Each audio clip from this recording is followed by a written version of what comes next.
Assalamualaikum warahmatullahi wabarakatuh. Alhamdulillahilladzi anzalal Qur'an hudan linnasi wa bayyinatin minal huda wal furqan.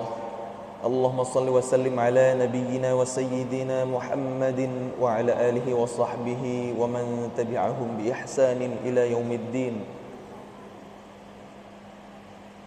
Allahumma anfa'na bima 'allamtana wa 'allimna ma yanfa'una wa zidna 'ilma.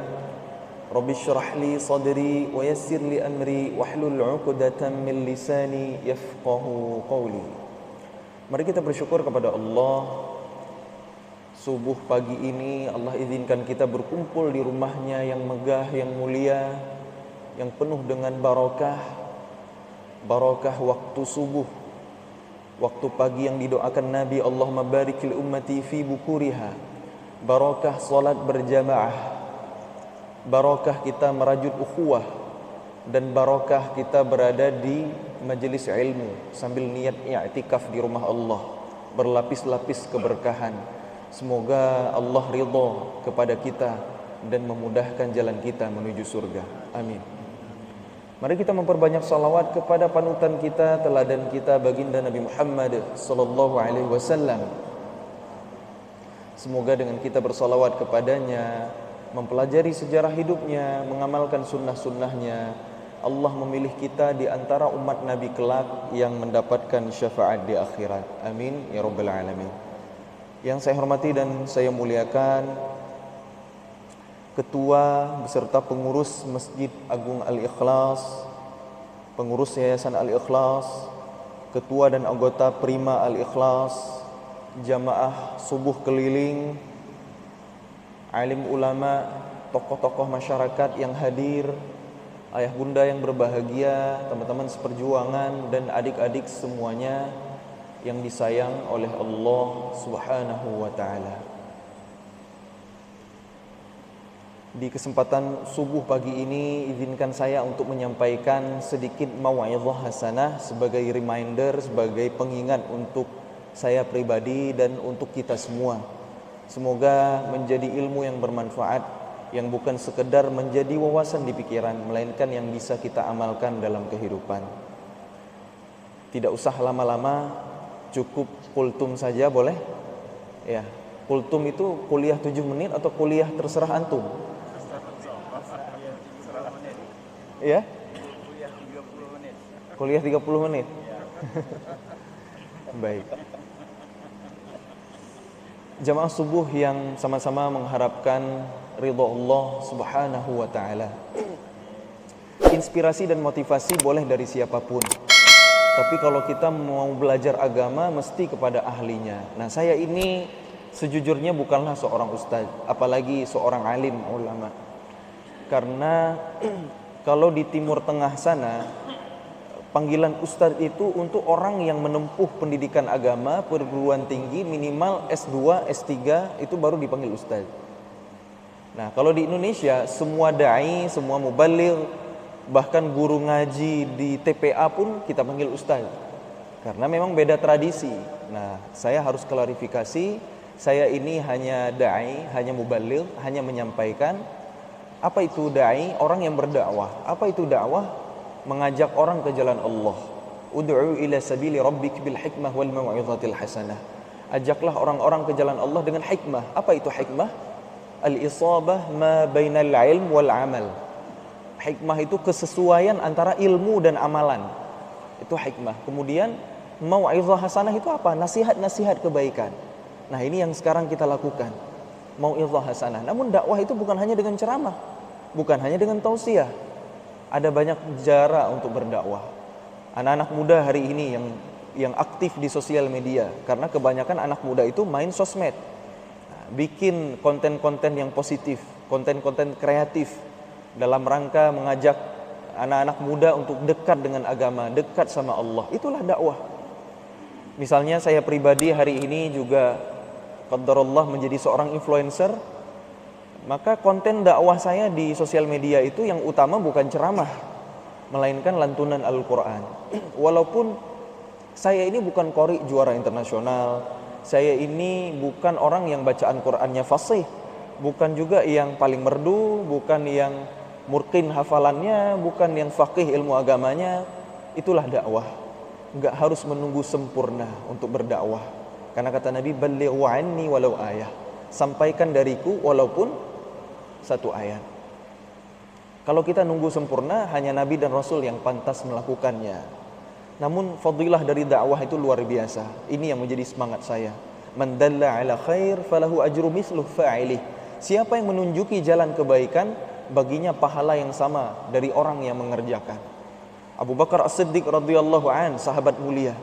Sayyidina Abu Bakar itu pahala amal solehnya kalau ditimbang lebih berat dari penduduk kota Madinah di zaman itu. Kenapa bisa? Karena Sayyidina Abu Bakar adalah as-sabiqun al-awwalun, orang yang pertama masuk Islam. Ada 10 sahabat Nabi yang dijamin surga, asyarah al-mubasysyaruna bil jannah. 7 di antara mereka masuk Islam lewat Abu Bakar. Seumur hidup mereka beribadah, pahalanya ngalir ke Abu Bakar. Mereka berdakwah lagi, ngalir lagi ke Abu Bakar. Multi level pahala. Itulah dahsyatnya dakwah. Dengan catatan niatnya harus ikhlas lillahi ta'ala, bukan mencari dunia, bukan mencari pujian manusia dan lain sebagainya. Ini yang berat. Maka mari kita luruskan niat kita dan mari kita membela agama Allah, karena ini adalah perintah, ya, wal takum minkum ummatun yad'una ilal khair. Allah menjaga agamanya dengan kita ataupun tanpa kita. Justru ketika kita membela agama Allah, Allah akan menolong kita. In tansurullaha yansurkum wa yuthabbit aqdamakum. Jika kalian menolong agama Allah, Allah akan menolong kalian dan meneguhkan kedudukan kalian. Kita nolong agama Allah, tapi sejatinya Allah yang menolong kita. Karena Allah menjaga agamanya dengan kita ataupun tanpa kita. Jadi mari kita pilih. Kita harus menjadi da'i, minimal untuk keluarga kita sendiri.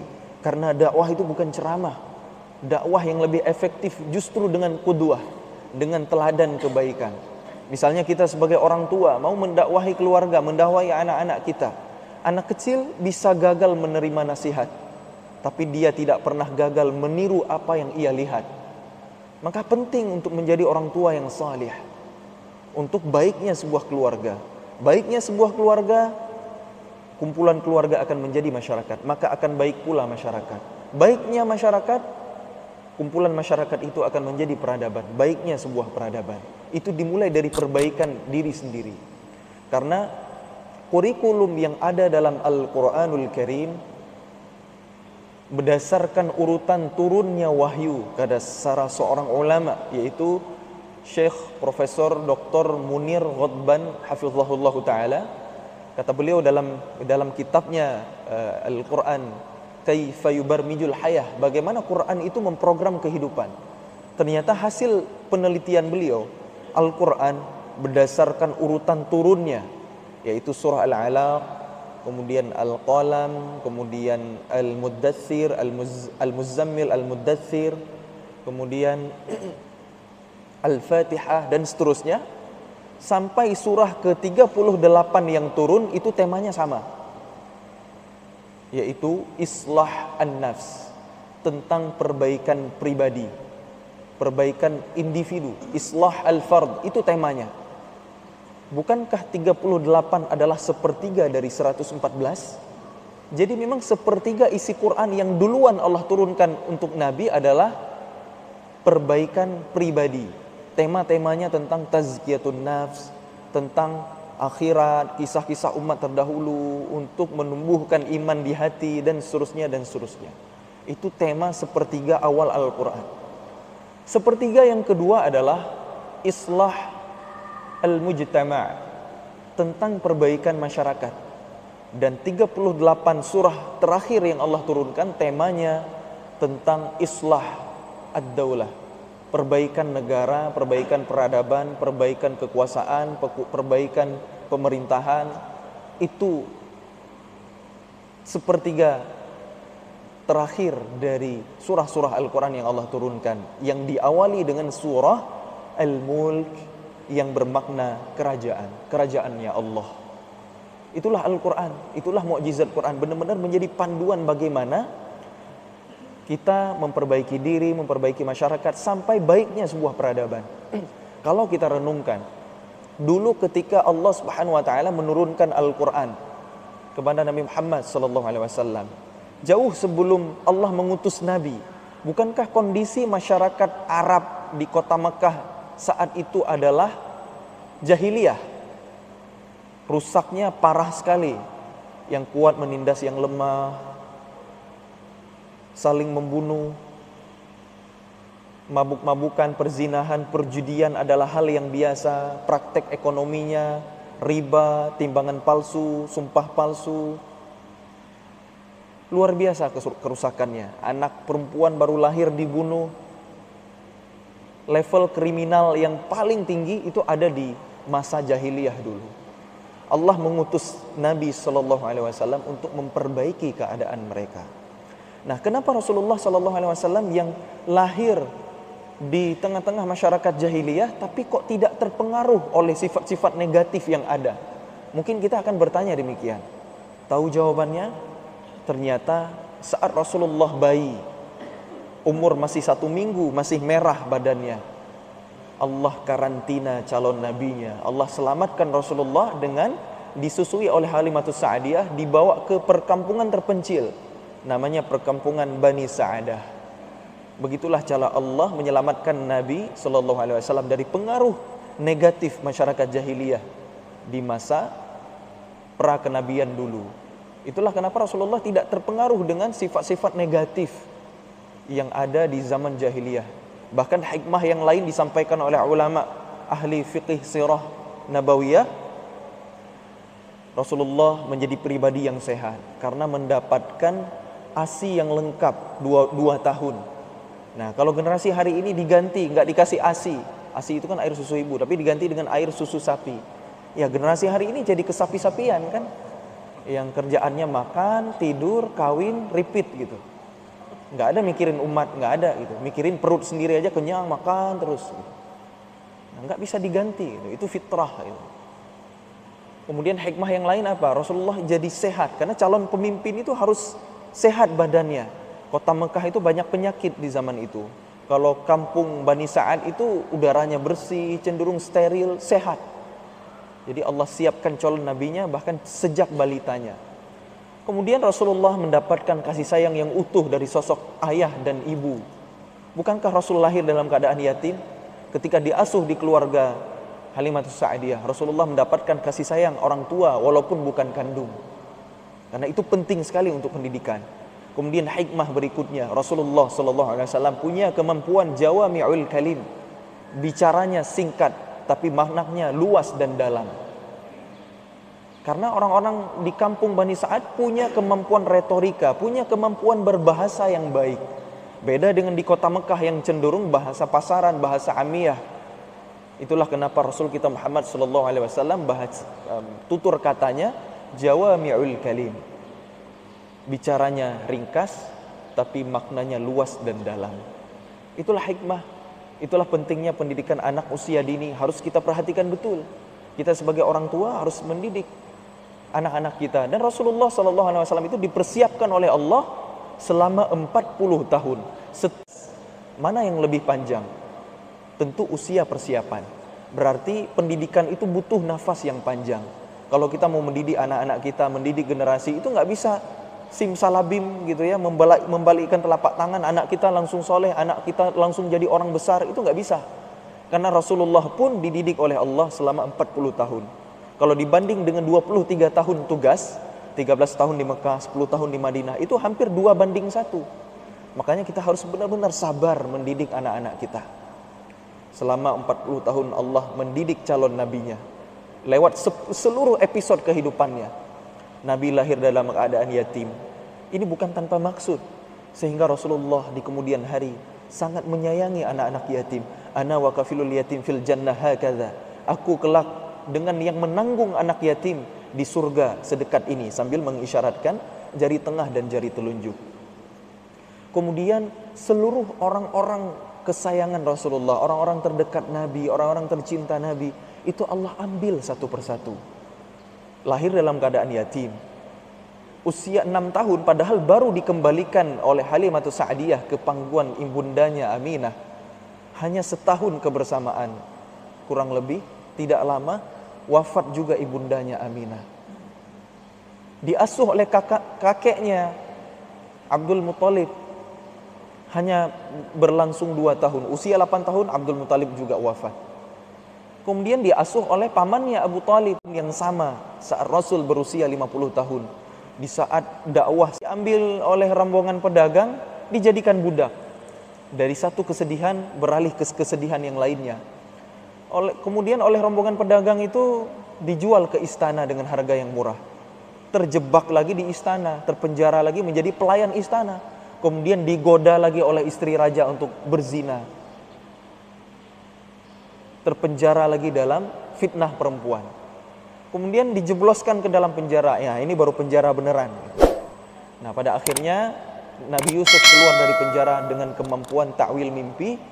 Nabi Yusuf tahu makna tafsir dari mimpi raja akan terjadi krisis 7 tahun. Harus menabung pangan, bekal makanan selama 7 tahun sebelumnya. Sehingga selamatlah kerajaan dan seluruh masyarakat Mesir di zaman itu. Coba bayangin kalau Nabi Yusuf nggak dibuang ke sumur. Mungkin Nabi Ya'qub, Nabi Yusuf dan saudara-saudaranya akan wafat ketika terjadi krisis pangan, ketika terjadi masa panceklik. Ternyata Allah punya rencana, dan pada akhirnya Nabi Yusuf diangkat menjadi bendahara negeri Mesir, dapat jabatan tinggi, ngumpul lagi sama keluarganya, happy ending. Tapi sebagian besar perjalanan hidupnya adalah dari satu kesedihan ke kesedihan yang lainnya. Maka kalau hidup kita sedih, coba baca Quran surah Yusuf, karena Rasulullah SAW pun dihibur sama Allah dengan surah Yusuf. Semua orang-orang terdekat Nabi, orang-orang tersayang Nabi, Allah ambil satu persatu. Bukan hanya itu, Rasul SAW punya anak ada berapa?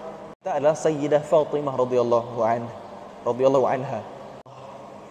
Ingin mendidik calon nabinya untuk hanya bergantung kepadanya semata, bukan kepada makhluknya. Ini adalah pelajaran tauhid yang luar biasa dari Allah Subhanahu wa taala kepada Rasulullah sallallahu alaihi wasallam. Calon pemimpin bumi itu harus ditempa dengan pendidikan yang terbaik itu. Sehingga di usia 40 tahun Allah beri tugas. 13 tahun di Mekah, dakwahnya enggak banyak pengikut. Padahal itu waktunya, durasinya lebih lama daripada 10 tahun di Mekah, di Madinah. Karena 13 tahun di Mekah itu turun ayat-ayat Makkiyah yang pendek-pendek, jumlahnya banyak, ya. Isinya tentang surga, neraka, kisah-kisah umat terdahulu. Tujuannya adalah untuk menumbuhkan iman dulu. Al-iman qabla al-Quran. Nata'allamna al-iman qabla an nata'allamna al-Quran. Apa maksudnya iman sebelum Al-Quran? Ayat-ayat Makkiyah itu tujuannya untuk menumbuhkan iman. Ayat-ayat Madaniyah itu isinya adalah tentang syariat, perintah, larangan, aturan. Nah, tanpa iman, syariat Islam itu terasa membebani. Padahal kata Allah, yuridullahu bikumul yusra wa la yuridu bikumul usra. Allah menginginkan kemudahan untuk kalian, tidak menginginkan kesulitan. Tanpa iman, syariat itu beban. Salat beban, puasa beban, bayar zakat beban, haji beban, beban semuanya. Tapi kalau dengan iman, semua itu adalah kenikmatan, semua itu adalah kebahagiaan. Itulah pentingnya iman sebelum Quran. Supaya nanti semakin belajar Quran, semakin nambah iman. Seperti perkataan Abdullah bin Mas'ud, nata'allamna al-iman qabla an nata'allamna al-Quran. Kami belajar iman sebelum Al-Quran. Ketika kami belajar Quran, fasdadna bihi imanan. Makin bertambah iman kami. Jadi itu tadi, iman dulu, maksudnya ayat-ayat yang duluan turun itu adalah untuk menumbuhkan iman dulu. Baru turun ayat-ayat syariat. Ketika sudah punya iman yang kuat, mendengar perintah Allah, mendengar larangan Allah, maka jawabannya adalah qalu sami'na wa ata'na. Kami mendengar dan kami taat. Kami mendengar dan kami patuh. Itu iman. Makanya penting kalau kita mendidik anak-anak kita, mendidik keluarga kita hari ini, penting kita mengajarkan anak-anak kita Al-Quran, penting kita ajarkan anak-anak kita baca Quran dengan benar, hafal Quran, itu bagus, itu baik. Tapi yang jauh lebih penting adalah mengenalkan kepada anak-anak kita, Quran yang mereka baca itu perkataannya siapa. Anak-anak kita itu sadar ketika mereka baca Quran, Allah sedang berbicara sama mereka. Itu lebih penting. Penting mengajarkan anak-anak kita sholat, gerakannya, bacaannya, ya, kita ajarkan fikihnya dari mulai taharahnya, syarat sahnya yang membatalkannya, dan seterusnya. Penting. Tapi jauh lebih penting kita menyadarkan anak-anak kita, memahamkan anak-anak kita saat mereka bersujud, mereka menyembah siapa. Itu jauh lebih penting, itulah iman. Itulah tahapan. Nah, itu yang hilang dari kurikulum pendidikan kita, pendidikan iman. Karena iman itu bukan teori. Iman kalau masih di sini belum jadi iman. Iman adalah di sini. Iman itu adanya di hati. Islam itu kelihatan lahiriah gitu. Tapi kalau iman itu di sini.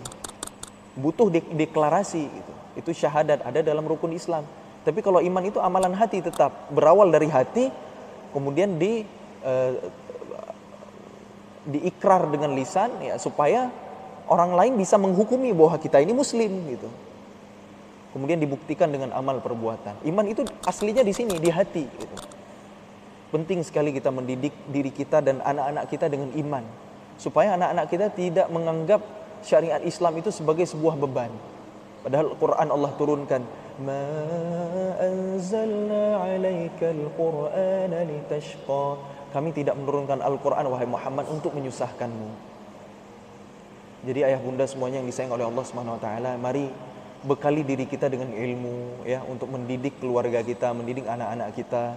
Karena tanggung jawab yang besar justru ada di pundak kita ini, para ayah ya, para suami. Allah berfirman, ya ayyuhalladzina amanu qu anfusakum wa ahlikum nara.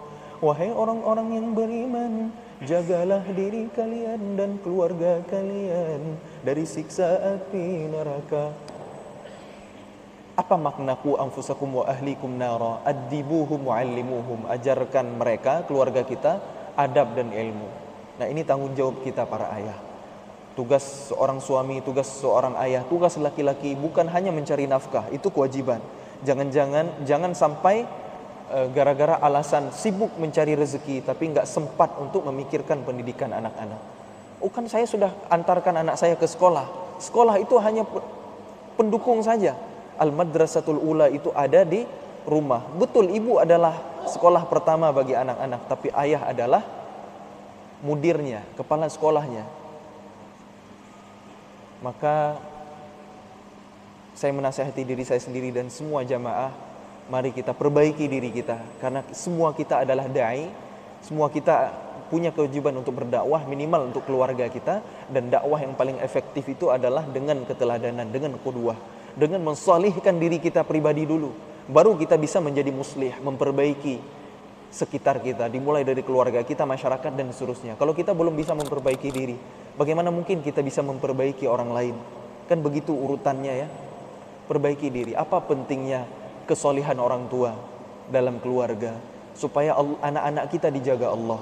Kan hari ini gempuran sosial media, gempuran lingkungan, kita sulit sekali mendidik anak barangkali. Kita punya keterbatasan ilmu, waktu dan seterusnya. Tapi kalau kita punya kesolihan, insya Allah anak kita dijaga sama Allah. Tahu dari mana? Dulu ketika Nabi Musa alaihissalam berguru kepada Nabi Khidir, kisah ini Allah abadikan di surah Al-Kahfi. Bukankah Nabi Musa diberi syarat tidak boleh protes, harus bersabar? Tapi Nabi Musa ternyata protes juga gitu. Nabi Musa melihat gurunya ada perahu bagus-bagus dirusakin, dilubangin. Ada anak kecil dibunuh. Kemudian ada tembok rumah hampir roboh, diperbaiki, nggak ngambil upah. Nabi Musa protes. Akhirnya dipecat sebagai murid, namun tetap dijelaskan. Yang perahu pertama, ada raja di seberang sana akan merampas perahu yang bagus milik rakyat. Maka perahunya dirusak supaya nggak diambil. Kemudian ada anak kecil yang nanti akan menyusahkan orang tuanya yang beriman, yang mukmin. Anak kecil ini nanti dia kafir, khawatir akan bikin murtad orang tuanya. Kemudian yang ketiga ada tembok rumah. Tembok rumah itu milik 2 orang anak yatim. Di sekitarnya ada masyarakat yang sangat pelit. Dibangun, diperbaiki oleh Nabi Musa dan Nabi Khidir, mereka nggak ngambil upah. Diprotes sama Nabi Musa. Maka dijawab oleh Nabi Khidir, kenapa kita melakukan ini? Karena tembok rumah bangunan ini adalah milik 2 orang anak yatim. Di balik tembok itu ada harta milik anak yatim itu. Allah ingin menjaganya supaya bisa mereka manfaatkan saat dewasa, saat berusia rusydah. Nah, kenapa 2 anak yatim ini sampai dijaga oleh Allah? Sampai Allah utus 2 orang nabi untuk memperbaiki rumah mereka. 2 orang nabi loh. Kalau kita hari ini bangun rumah, apakah kita menjamin tukang-tukang mandor rumah kita itu sholat? Ini 2 orang nabi manusia mulia. Ada apa dengan 2 anak yatim ini? Kok bisa dijaga oleh Allah? Kok bisa harta mereka dipelihara oleh Allah? Jawabannya adalah wa kana abuhuma salihah. Karena bapak mereka, bapak kedua anak ini dulu adalah orang soleh. Itulah pentingnya kesolehan orang tua. Bahkan kata Imam Qurtubi dalam tafsirnya, bapak yang dimaksud itu kakek buyut 7 generasi di atas mereka. Betapa kesolehan itu berdampak 7 turunan. Jadi jangan remehkan kesolehan orang tua, itu penting sekali. Orang tua yang soleh minimal tahu bawa pulang rizki yang halalan thayyiban, jauh dari yang syubhat apalagi yang haram. Karena yang baik selalu tumbuh dari yang baik. Saya punya pengalaman, punya memori masa kecil dulu waktu saya belajar ngaji, dulu ada anak kecil yang nakal sekali. Kerjaannya ngebully temannya yang lain, pokoknya bikin onar, betingkahnya luar biasa gitu.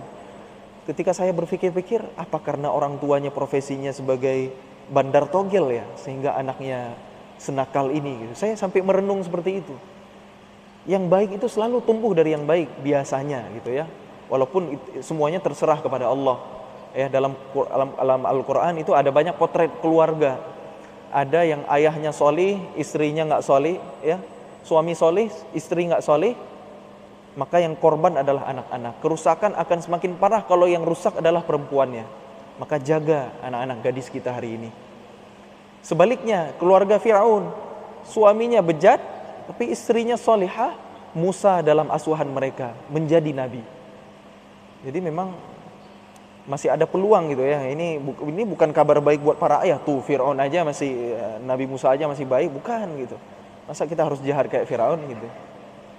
Justru kita belajar dari keluarga terbaik ya, keluarga Ibrahim. Innallaha astafa Adam wa Nuhan wa ala Ibrahim wa ala Imran 'alal 'alamin. Keluarga Ibrahim, keluarga Imran itu keluarga terbaik di muka bumi. Keluarga Ibrahim itu keluarga Nabi. Kita bisa berdalih, itu kan Nabi dapat wahyu, wajar keluarganya baik. Gimana dengan Musa? Gimana dengan Imran? Imran itu bukan Nabi, hanya orang soleh, tapi keluarganya disebut Allah dalam Quran, bahkan menjadi satu nama surah. Begitu istimewa. Maka pentingnya kesolehan orang tua. Orang tua yang soleh tahu bawa pulang rizki yang halal, yang baik tumbuh dari yang baik. Orang tua yang soleh tahu untuk mendoakan keluarganya. Bukankah ini adalah amalan para nabi? Nabi Ibrahim di ujung surah Ibrahim, di lembar terakhir surah Ibrahim, itu panjang sekali berdoa untuk keluarganya. Rabbi ja'alni muqimas shalah wa min dzurriyyati rabbana wa taqabbal du'a. Jangan remehkan doa. Doa orang tua ke anak itu sangat mustajabah. Nabi Zakaria belum punya keturunan, khawatir nggak ada penerus, nggak ada pewaris, nggak ada pelanjut perjuangan. Rabbi la tazarni fardan wa anta khairul warithin. Rabbi habli min ladunka dzurriyyatan thayyibah innaka sami'ud du'a. Doa orang tua ke anak itu sangat mustajabah. Begitu juga sebaliknya dari anak ke orang tua. Mungkin kita pernah mendengar kisah Imam Masjidil Haram Syekh Abdurrahman As-Sudais dulu di masa kecil. Namanya anak kecil, barangkali nakal, ya, pernah mungkin meminta sesuatu kepada ibunya, tidak dikabulkan, tidak dipenuhi. Syekh Sudes kecil marah sama orang tuanya. Ketika ibu Syekh Sudes sedang menjamu tamu, menyiapkan makanan, Syekh Sudes yang kesal kepada ibunya mengambil pasir, dilempar ke makanan tersebut. Marah nggak sebagai orang tua digituin sama anak? Marahlah. Tapi ketika marah, apa yang diucapkan oleh Bunda Syekh Sudais? Idhab, pergi kamu. Ja'alakallahu al-imam al-haramain. Semoga Allah jadikan kamu imam Masjidil Haram. Ternyata kata-kata yang dilontarkan oleh Bunda Syekh Sudais dalam keadaan marah tersebut menjadi doa. Karena perkataan itu adalah doa. Mungkin ikut diaminkan oleh para malaikat. Dan Syekh Abdurrahman As-Sudais menjadi pemimpin tertinggi Haramain. Itulah dahsyatnya doa orang tua. Selalu doakan anak-anak kita dengan doa yang baik. Jadi ulama, jadi mujahid, jadi mufti, jadi pembela agama, jadi da'i, jadi ilmuwan, jadi apapun yang baik-baik ya. Jadi ahlul Quran, jadi anak yang soleh ya. Doakan terus untuk anak-anak kita. Jangan putus asa. Mungkin hasil dari doa kita nggak sekarang jawabannya, puluhan tahun berikutnya. Karena pendidikan itu butuh nafas yang panjang. Biar Allah jaga anak-anak kita. Itulah mungkin yang bisa kita lakukan sebagai orang tua sambil terus belajar, terus mengilmui diri, terus mendekatkan diri kita dengan Al-Quran. Pengen anak kita hafal 30 juz, masa orang tuanya juz 30 aja nggak hafal, kan gitu ya? Ya, karena pendidikan yang terbaik adalah dengan keteladanan. Anak kecil bisa gagal menerima nasihat, tapi tidak pernah gagal meniru apa yang ia lihat. Mari kita perbaiki diri, mendakwahkan diri sendiri sebelum mendakwahkan orang lain, karena itulah esensi dari dakwah ya. Jangan sampai kita hanya pandai berorasi, pandai mengajak orang, namun tidak pernah mau memperbaiki diri. Lima taquluna ma la taf'alun. Mengapa engkau mengatakan sesuatu yang tidak engkau lakukan? Na'udzubillah min dzalik. Mudah-mudahan Allah selamatkan kita. Mungkin hanya ini yang bisa saya sampaikan. Sudah 30 menit sesuai dengan request tadi ya. Mohon maaf atas segala kekurangan dalam penyampaian. Yang benar selalu datangnya dari Allah, dan yang salah dari saya pribadi. Sebelum kita tutup dengan doa, barangkali akan ada penyampaian lagi dari tim Yayasan Thiqah Indonesia. Barakallahu fikum.